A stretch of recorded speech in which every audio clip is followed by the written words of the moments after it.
Hello there, everybody, and welcome back to Liam's Fight Night Picks. It's the first one of 2025. I'm very excited to get stuck back in. I'm delighted to say for the first show this year, I'm joined by Mr. Darren Aston. How are you, my friends? Yeah, I'm all good, mate. Thanks. Great to be on your show for the first time. Yeah, fantastic to have you, mate. I mean, we were sort of teased, weren't we, with the Opataya and Yika fight the other week. That was a bit of a tease for the year, but we're back big time this weekend. Boxing Friday, Boxing Saturday. There's a York Hall card on Sunday as well, so there's plenty of action to get stuck into, isn't there? Absolutely, mate. Can't beat it, and that's what we want to see. Shows coming thick and fast. Yeah, absolutely. I mean, we're going to cover Las Vegas for Matchroom, Nottingham for Matchroom, and we're going to also touch base with the monster in Japan. So, you know, boxing is booming at the moment, and long may it continue into 2025. But let's get stuck in, and we're going to start with the Cuban sensation, which is Mr. Andy Cruz. He's taken on Omar Salcido over 10 rounds for his IBF international title. Cruz only the fifth fight of his career, but amazingly, he picks up this international title in his first fight, which is incredible in itself, and he's gone a run of retaining it ever since. Highly impressive, isn't he? He's 50% knockouts, 50% stoppages, but hasn't really lost many rounds. Cruz, where do you see the path they're going to take him down? I mean, if he keeps moving at this rate, he should be looking for world honours soon, shouldn't he? Yeah, I really like him. Like you say, 50% knockout ratio so far. Fantastic amateur, over 130 amateur wins. Technically very, very good, and they are moving in thick and fast. And again, this weekend, he has another step up again, albeit I don't know that too much about his opponent, but it's another step up on the rankings. So, the way he's looking, it looks like they're trying to step him up like really very quickly, and I think that's the right thing to do as well. Yeah, absolutely. I mean, you have an amateur pedigree like Cruz did, and, you know, represented Cuba at multiple tournaments on the international and world stage as an amateur. I suppose you come in as a professional a little bit later than some, similar to what Vasily Lomachenko done, and you want to be moved at a quick lick. No one wants to be seeing Andy Cruz in 6 or 8 rounders knocking over tin cans. We want to see him move at this pace. But that's talk about his opponent. Let's talk about his opponent, Salcido. It's the toughest test for him here against Cruz of his career so far. It's fair to say he's a limited opponent.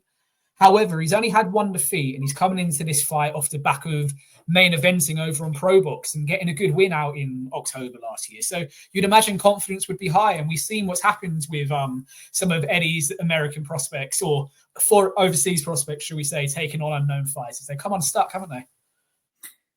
They certainly have, and the big key point you've missed there, he's actually a Mexican, I believe. Yeah, he's a Mexican, so we know what Mexicans are capable of. So, you never know with these sort of like unknown opponents. You are correct. We've had plenty of upsets over the years. He had a good win last time, like you say. 21 fights, 20 wins, 14 KOs. You know, it's a good record, but he's ranked on BoxRec. He's ranked number 36 in the world. He looks a solid at Andy Cruz's stages at the minute. He looks a solid opponent to have, and it's like I say, it's another gradual step. Well, I say it's a gradual step up. It's a very, very good step up at this stage of Andy Cruz. So it should be a good test for him at this stage. Yeah, it is. And look, like we said, we didn't want to see him coming in and having 6 rounders and beating opponents that if he fought 10 of them in one night, he'd probably beat all 10 of them, be with no disrespect meant to that level of opponent. So win this belt. It's another defense. We know he's well ranked with all 4 governing bodies. So if the right opportunity presents itself, we wouldn't at all be surprised to see Andy Cruz take the leap this year. But we'll come on to a prediction for this fight, mate. I will come to yourself first. How do you see this fight going on Saturday night in Vegas? Well, as we touted on before, 50% KO record for Andy Cruz. This guy's never been stopped, albeit probably hasn't fought at the level of Andy Cruz yet. But I think that Andy Cruz will win this fight. I don't think he'll have any problem winning the fight, but I don't expect him to get the stoppage here. I think it will go the full 10. And I think it'll be a unanimous decision for Andy Cruz against a tough Mexican.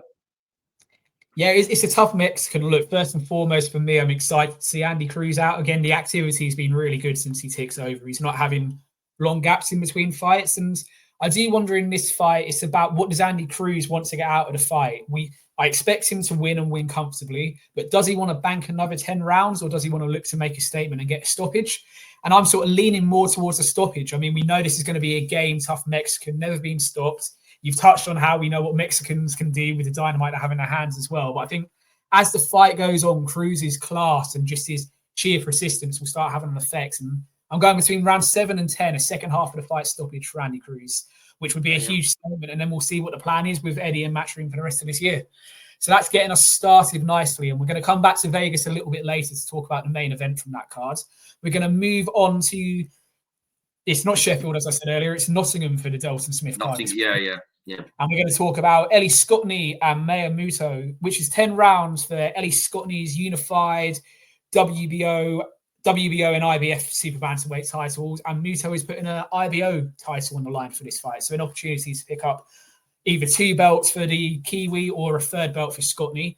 Ellie Scotney, she's 9-0, no knockout, so she's gone the full distance of every single one of her fights. This is the 3rd defense of her IBF strap. First defense of the WBO strap she picked up last year, but she's been out with injury since then. I suppose my first question is, and it's a criticism that's often thrown towards female boxing, no stoppages on the record. So does that sort of insinuate a lack of power from Scotney, or is she another one that's hindered by only 2-minute rounds? I think it's could be the 2-minute round things, but usually the 2-minute round usually brings like more excitement. I mean, I know you are correct as regards the knockout ratio for women's fights, but you do usually get a lot of excitement in the 2-minute rounds where there potentially could be knockdowns. I mean, it's not a criticism of it because we look at the male fighters. You know, even Usyk, he's for the fights he's had at heavyweight, his knockout ratio he's nothing really because he's not touted as a puncher. So it's perfectly fine with the likes of the boxing hardcore, the likes of me and you. But as regards the casuals, they aren't going to be too excited. You know, we see backlash on social media when these sort of fights are put out, and the hardcore love it, and the casuals don't like it because they look at a record straight away on BoxRec and see that she's got no knockouts on a record and think, I'm not watching that fight. Whereas me and you can appreciate what she does. She's a very technically very skilled women's fighter, but there does come criticism from the casuals of the sport because there's no knockouts on the record. Yeah, and I think that's my point, mate. It was not a slight on Ellie Scotney at all. Similar to what you just said, I can appreciate her style and the way she works with Shane McGuigan and Josh Pritchard. I'm a huge fan of that gym and what they do with fighters, and she's another product of success for that gym. It's just possibly, like you say, that crossover appeal that we, as boxing hardcore, talk about when we're trying to get people into it. It's, it's one of those crossovers, isn't it? And she's exciting. There's potential there. It's just, are we ever going to see her pick up a run of stoppages rather than 20 minutes of a fight with Ellie Scotney sometimes look the same because she's so sweet in her work and she's so consistent that often you go, all right, I can go and make a cup of tou, come back in 10 minutes later and you're still seeing the same type of fight. But we'll move on to her opponent, the tuck-hitting 20-0 Kiwi, May Musa. As I said, she's 20-0 and she picks up this IBO belt in 2023. She then fought twice last year but didn't defend the belt. She had 2 8-rounders, which she won both by TKO. Not sure the reason why she didn't defend her belt, but she hasn't since. She's the older and more experienced fighter. So as the question says here on the screen, will she be able to make her experience show? I mean, this is only Ellie's 10th fight, but she's 11 fights less than her opponent before this one. What do you make of that? Well, like as you say, she's definitely the more experienced as regards fights go. I mean, if you look at her opponents, I mean, she knocked out Shannon O'Connell last time, which was an 8-round fight, and stopped her in the 4th. We all remember Shannon O'Connell for the Ebony Bridges fight where she got stopped there. There's not really a lot on a record where you can suggest that she's got a lot to beat Ellie Scotney. But when we talked about earlier about the knockout ratio, hers is obviously far better with 8 stoppages in 20 fights. So she's definitely winning in that department as regards the records go. But yeah, I mean, 10 rounders she's been fighting in unanimous decisions in 3 of those.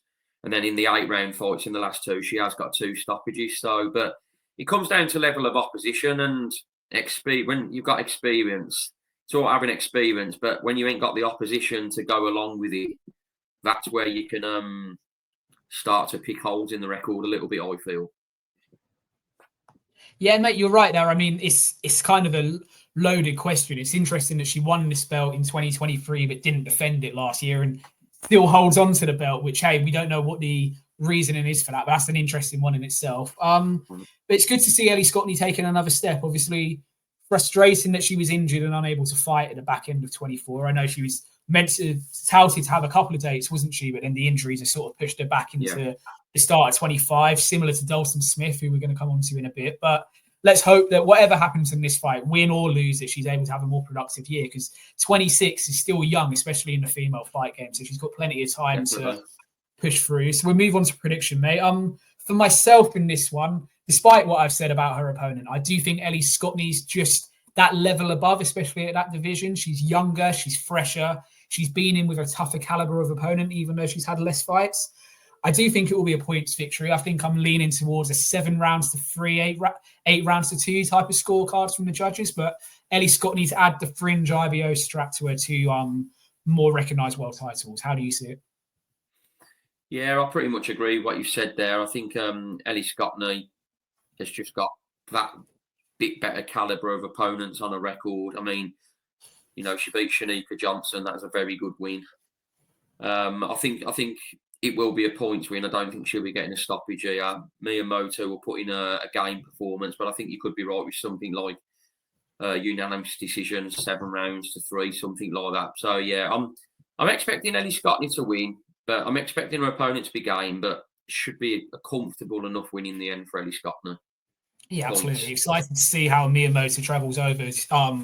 Sometimes they don't always travel over best Kiwis and Aussies when they come over to the UK. So let's hope that she's had a good camp, she's got her in enough time and is able to give Ellie a bit of a fight on Saturday night. So excited as we are for that one. We're going to move on to the co-main event from the cards for Matchroom, the first of their 2 on the night, and it is Harry Scarff and Conor Walker.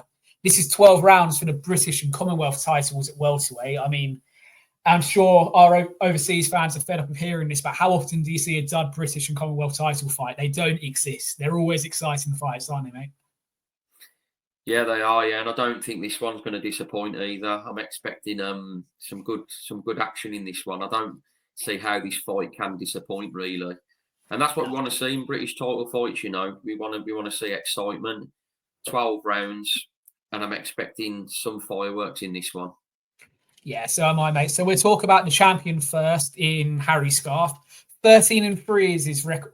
13-3 is his record. Only 3 stoppages on his career. So just prove the points that it's not just female fighters that struggle for the finishes. There are male fighters that do as well. I mean, Conor Walker's 14-3 with only 5 knockouts. So neither man in this fight is known as a puncher. But back with the champion, he picks up this belt against Echo Esserman in 2023. Hasn't defended them yet because he went on to over to Germany and lost to Boots' last opponent, Karen, 116-112. So he gave a good account of himself at that level, but came up short ultimately. Hasn't fought since May last year, though. So I suppose the first question is, coming off of a defeat and then a layoff, is there any chance of ring rust being an issue for Harry Scarff this weekend? Yeah, definitely. And when you say ring rust, I feel that Conor Walker, if you've got a bit of ring rust, he's the wrong type of guy to be standing in front of if there is ring rust there, because we all know Conor Walker's style. The one thing you touched upon there about with Conor Walker about his knockout record, where he's got 5 KOs in 14 wins. For his style, the way he fights, you would never think that he'd have a KO record like that. You'd think he'd have a lot more on his record for the way he comes forward, throws the bombs. He's got one way of fighting, and that's just the way it is. He comes forward with excitement. So if he has got any ring rust, Harry Scarff, it could be a real problem for him in this fight. But you are right that it is a decent layoff to have in boxing, really. So it will be interesting to see. Yeah, I mean, so we touched on Harry Scarff's 2 defeats just before we move on to Conor Walker. They come quite a few years ago now. He lost back-to-back to Anthony Fowler and Troy Williamson, which obviously Anthony Fowler has retired. Troy Williamson, we know, is low reward, high risk for any British or Commonwealth fighter at the moment. We're seeing him in struggle to find an opponent, aren't we? I know we both for other channels we work with have chatted with Troy in recent months. Yeah. Can't read anything in with that. All you can say is Harry Scarff has been in with the better quality of opposition. So perhaps what he's learned from them fights is going to pay off for him in this one on Saturday night. Yeah, I mean, when you look at the Echo Esserman fight, for example, he was a big outsider really in that fight, and it was a great victory for him. He had a really good win against Louis Green. Have they got is Louis Green a common opponent for them both here? I believe they both fought Louis Green, yes. Yeah. Not sure how Conor Walker. Let's have a look. Yeah, they do. I think it is a common opponent for them both, is it? I'm not quite sure. But while you're having a look at that, I was going to say, like, yeah, the Louis Green one was a good victory. Echo Esserman. I mean, his last fight as well against, I'm not even going to pronounce his surname. I'm going to say Karen, like you said. When you look at the way that guy done against Jaron Boots Ennis, that's not a bad sort of like points defeat you have on your record, really, because that guy was really good against Boots. I mean, the scores were like a unanimous decision, but he did really give a good account of himself. So, yeah, this is a very, very interesting fight. This potentially is going to be fight of the night for me. Yeah, mate, I completely agree with you. So we'll move on to Conor Walker. 14-3 and 1 draw in there, as we said. Just worth touching on, it's the first 12-rounder of his career, for what that is worth. I mean, I'm sure he spars those rounds in the gym, but he's never done it under the bright lights. Look, 2024, probably domestically, his fight against Lewis Crocker was one of the best fights we saw. There's no debate for that. Both men gave it all for 12 rounds, and Conor Walker possibly ruined the point he had deducted in the 9th round when you look at those scorecards. He bounced back against Lewis Ritson in November. Again, took him a few rounds to get going, but once he got going, he was able to wear Lewis Ritson down without ever looking likely to get a stoppage. We should add to that. Where's the ceiling, do you reckon, with Conor Walker? He's kind of had a renaissance to his career. He looked like being a journeyman. He's then kind of gone as a B-side opponent for Matchroom, and now he's their A-side for the 3rd or 4th fight in a row. Be a fantastic story if you can pick up these straps, wouldn't it? Absolutely. I mean, you are right. He's an awkward one with him. I mean, he lost to Kane Gardner. He lost to Samuel Antwi. And then he had a couple of decent wins like Cyrus Patterson, Lloyd Germain. And then he lost, like as you said, to Lewis Crocker. Then he wins against Lewis Whitson. His career's a bit stop-start. That's exactly how it is. He's like stop-start. I mean, the last 2 fights, the Lewis Crocker and the Lewis Whitson, I was ringside for both of them. Cracking fights, both of them. Probably the Lewis Crocker one was the better fight. But, for example, the Lewis Whitson fight last time, a lot of people were expecting Conor Walker to blitz through Lewis Whitson because a lot of people thought Lewis Whitson was on the way out.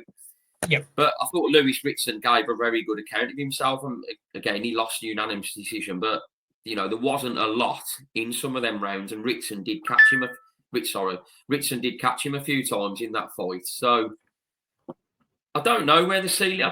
I don't think he's going to go much sort of past this level, in all honesty, which is still a very good level to be at because there's lots of fights to be made. But I can't really see him stepping too much further than sort of like British level. Yeah, I think that's similar to me, mate. It's just, again, we have these Cinderella stories all across boxing, but there's something about a fighter who's had the journey of Conor Walker, even getting a British title shot's amazing. If you can go in and win it, then it's just another fantastic chapter in the Lord Lonsdale Belt's history. So we're both sort of sitting on the fence here a bit, but I'm going to push you for prediction, mate. How do you see the main event in Nottingham going down? It's a tough one, but I feel that Harry Scarff probably just going to have a little bit more of a plan B than Conor Walker. I feel like Conor Walker's like exciting to watch, his style, but I just feel he's got sort of a plan A and one way of fighting. Whereas I feel like we're back. Oh.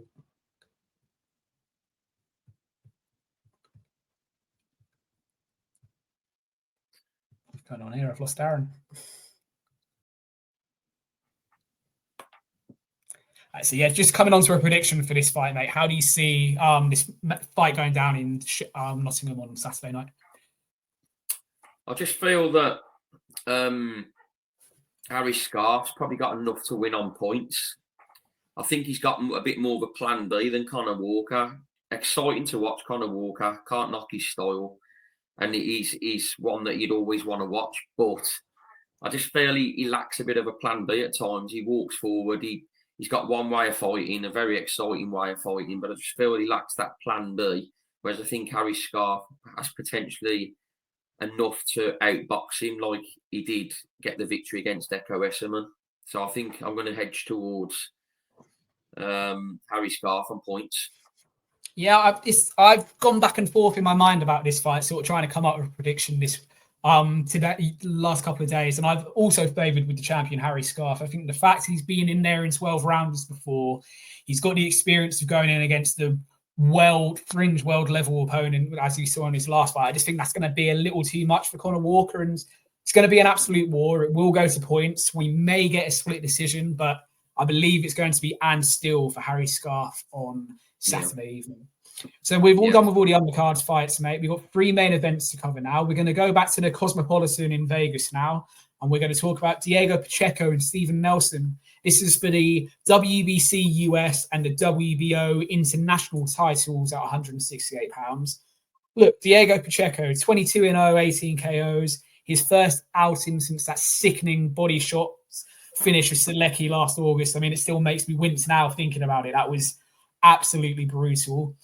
Fair enough to say that this man is the heir apparent to Canelo's throne in the sense that he's doing everything he can to put himself into position, but he's waiting for Canelo to move on before he steps up and takes the shot.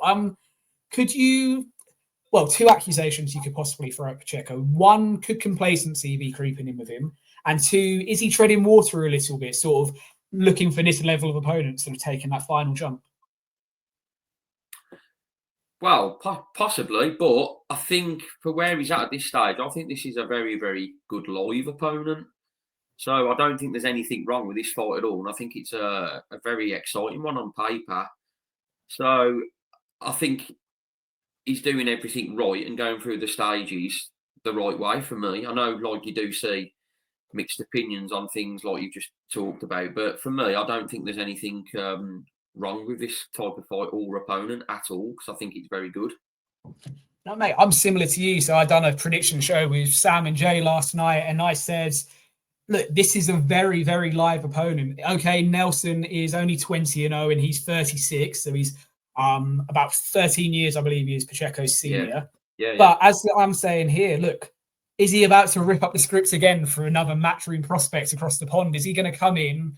Looks like his record's nice on paper to make the A side look good, but come in and give a fight. I mean, look, everyone seems to have this fight down as being Diego's going to win it relatively comfortably. He won't run into too many problems. This, for me, has the potential to be the fight of the weekend because Steven Nelson, especially at 36 years of age, he's going to have a point to prove, isn't he? He knows this is his biggest shot. And if it goes wrong for him on Saturday, we're not going to see him back at the top table again, are we? Absolutely. Like you say, the age is the big factor here. But he's got, like, you talk about the Canelo thing, he's the actual stablemate of Terence Crawford, and we all know what they're talking with Canelo. Yes. He's trained by Bomac. He's got he's a big hitter. He's technically sound. This could be like, this is such a banana skin potentially for Pacheco, and I think it's a very good fight, mate. I really do. Yeah, mate, it's a cracking fight. Predicting this one for me, look, as I've already said, it's a tougher night, this for Pacheco, than near enough everyone's predicting. It will be interesting to see how he answers the questions that I believe Nelson's going to ask of him. We haven't seen him ask too many questions in a ring before. How is he going to deal with it if he gets a cut? How is he going to deal with it if he's maybe behind on the scorecards going into the second half of the fight? I believe he will come through the fight and will get his hand raised on points, Diego Pacheco, but it will be a much tougher night than near enough everyone's giving him credit for. How about yourself? Yeah, I think you could be right with the points picture. I mean, you talked about that sickening body shot. He was the first man to stop Selecki. Yeah. So, yeah, fantastic shot. That's a big statement to make, but he's coming up another level here against the guy, Steven Nelson, as you say, 20 wins and 16 KOs in them wins. So it's basically 2 massive punches here that are going up against each other. So you would think that either way, if anyone lands very well, then it's going to be a stoppage victory. Pacheco and Nelson, I don't believe have really been that tested on the whiskers yet, that where you can remember it that well, where you think they have. I think it's going to be a points victory for Pacheco, but I do think it could be a close one on the cards. So I'll probably say possibly a unanimous decision, but not too much in the rounds, really. Yeah, agree, mate. It's a far tougher fight than people are giving it credit for. So Stephen Nelson's going to come with a point to prove. We're going to leave America. We're going to quickly head over to Asia and Japan. And everyone's favourite fighter. It doesn't seem to matter who this man is fighting. You're excited for his fight week. It's Naoya Inoue. He's back in the ring. Delayed from fighting Christmas Eve against Sam Goodman. Sam Goodman now has that horrendous cut to his eye. I'm sure a lot of people have seen the photo of that. That's a nasty cut. So Joon Kim has stepped in at short notice for the undisputed super bantamweight titles. Look, first and foremost, credit to Inoue. He could have, after the fight being delayed from Christmas Eve, he could have said he's just going to scrap this and look to come back in the early spring. And then when Goodman pulled out again, he's decided again to take on a last-minute change of opponent, which says everything about his attitude. Following on from his 2 wins in 2024 against Lewis Neary and TJ Zaheni, Neary dropped him, and then he came back and won it. Conclusive stoppage, but he was dropped early in that fight. Against Zaheni, for me, struggled for the first 3 rounds, certainly to get to grips with Zaheni. Yeah. He's going to want to make a statement here, isn't he? People are sort of saying, well, didn't look that impressive last year. So Inoue is going to want to bite back at some of his critics on Friday night, isn't he? Yeah, and I think for him to make a statement here, I think with Goodman pulling out the fight, I don't think there's ever a better opportunity for him to make a statement with the opponent that's come in. I think he's on like 58 in world ranks or something like that, box record again. So I don't think there's any more of a platform better than to make a statement here, really, against the calibre opponent he's going in with. So, yeah, I think he's going to want to go in and blast him away quite early and, like you say, make that monster statement again. Yeah, absolutely. Look, let's talk about Kim. 21, 2-2. Opportunity of a lifetime for the 32-year-old South Korean native, but look, he's overmatched and underskilled, and that's very blunt, but just being to the point. He couldn't turn down the opportunity to fight Inoue. It's life-changing if he can pull it off. But for me, I do wonder if he can get this fight past the 4th or 5th round, if that's a victory enough for him, just not being blown away early doors could be an achievement for the South Korean, couldn't it?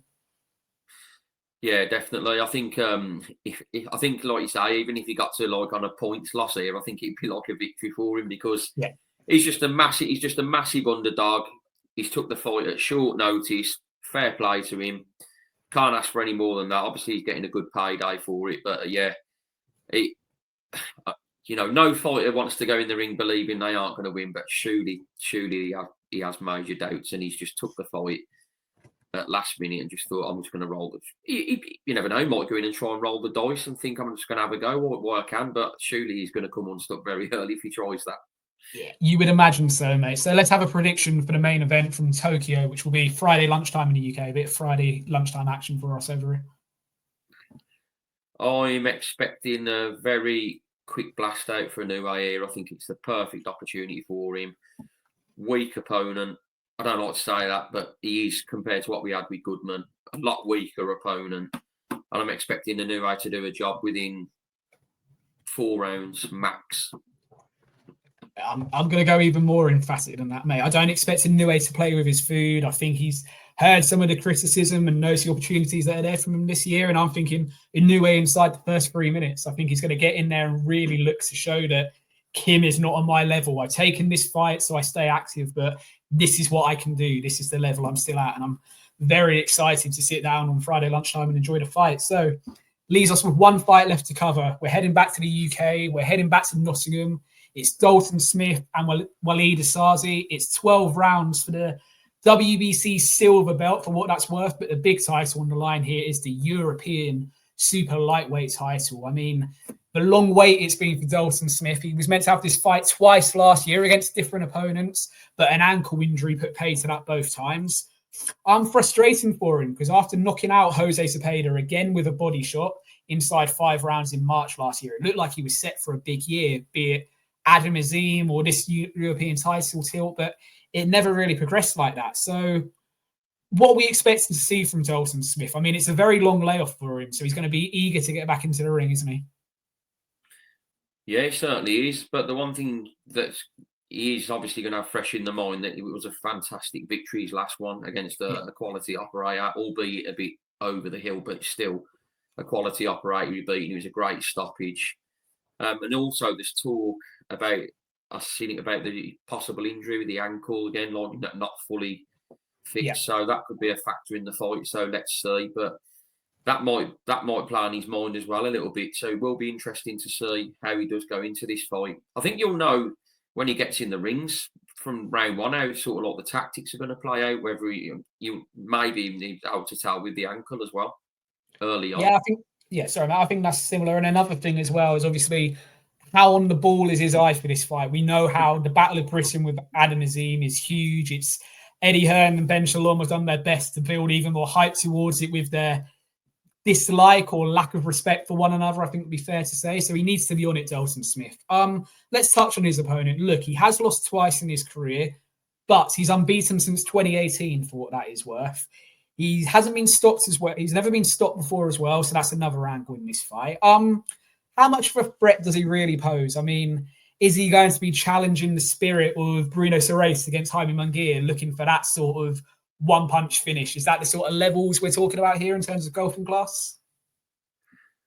Well, yeah, but this Walid Ouizza, I think that's how you pronounce it. Ouizza, one of the two. Ouizza.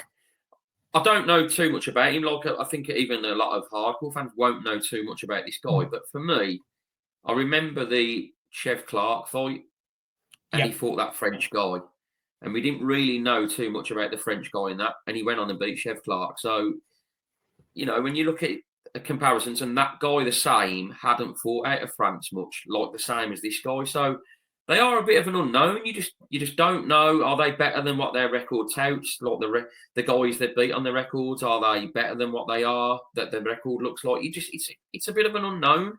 But he's got a decent. Well, he's got a. Well, I was going to say he's got a decent knockout ratio. But he's got less than what I thought, 42%. Yeah.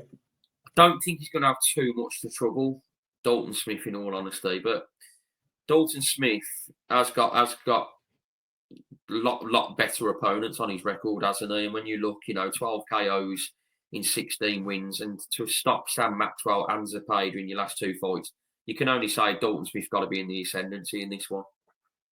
Yeah, absolutely, mate. I mean, look, another thing him and Soares have in common is they're both European silver champions at this current time. So it's a stepping stone belt, as we know. But come on then, final fight of the night, mate.